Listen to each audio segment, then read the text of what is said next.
अगवानी तो शुरू से नमक हराम है। नमक हरामों को सबक सिखाना बहुत जरूरी है और इंशाल्लाह सिखाएंगे। अगवानियों को, इन नमक हरामों को, इन पैसे के पुजारियों को जो पैसे के लिए सब कुछ करते हैं, आज ये बिक चुके हुए हैं इसराइल के हाथों, बिक चुके हुए हैं भारत के हाथों। ये जो कहते थे ना कि इन्होंने हमारी 50 साल तारीख नहीं देखी या 400 साल तारीख नहीं देखी, इनको ये नहीं पता पाकिस्तान की बदौलत ही इनको अफगानिस्तान आजाद मिला। ये हमारे पे आंखें निकालेंगे, इनको वो मुंह तोड़ जवाब देंगे, इनकी साथ पुष्टि याद रखेगी कि इनकी औकात क्या है। सर पे कफन पाल लिया, देखिए कि क्या होगा। आए तो सही, इंडिया पूरा ऐसे निस्तर नबूद करके जाएंगे, याद रखेंगे। इस वक्त जो हमारे मुल्की हालात चल रहे हैं उसके बारे में आप क्या कहना चाहेंगे? जो इस वक्त जंग की सूरत हाल वैसे तो पूरी दुनिया में इस वक्त बरपा है, अफगानिस्तान को देखिए, अफगानिस्तान और पाकिस्तान की जंग को आप कैसे देखते हैं? देखिए जी, अफगानी तो शुरू से नमक हराम है और ये नमक हरामों को इस दफ़ा सबक सिखाना बहुत ज़रूरी है और इंशाल्लाह सिखाएंगे।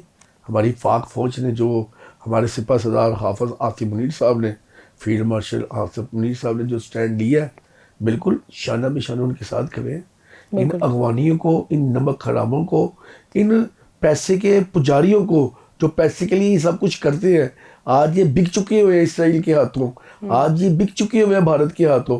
इनको इस दफ़ा सबक सिखा के देंगे।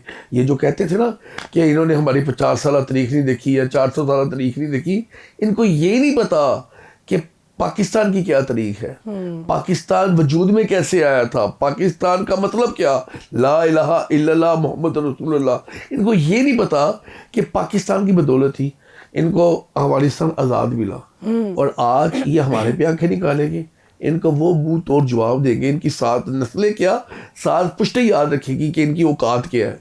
बिल्कुल ऐसे ही है। और आप क्या देखते हैं कि जिस तरह से हम अक्सर देख रहे होते हैं और हमें अंदाज़ा भी है इस बात का कि इंडिया के भड़कावे में आके अफगानिस्तान ने ये जंग शुरू तो कर दी है, आप इसका एंड क्या देख रहे हैं?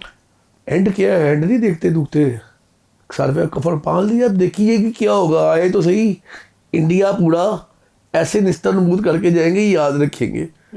अब ये माफिया मांगनी शुरू ना कर दे, वो एक अलग बात है कि अब्बा जी आ हो रहे हैं, राब्ते तो चल रहे हैं। अभी ये एंड में यही होते हैं राब्ते। हम ना कभी बम से डरे हैं, ना कभी धमाकों से डरे हैं, ना कभी इनकी धमकियों से डरे हैं। हम अल्हम्दुलिल्लाह एक जिंदा कौम है और इनकी गदर भी थी, हम भागने वाले नहीं है। ये भगोरे लोग हैं, हल्का सा इनके ऊपर थोड़ा ऑपरेशन होता है, साथ ही हाथ जोड़ के माफी मांगने मजबूर हो जाते हैं। इनको एक दफा बताएंगे, इनको सबक सिखाएंगे और ये शायद जरूरी भी हो गया, अब बहुत जरूरी हो गया इनको सबक सिखाना। बिल्कुल ऐसे ही है।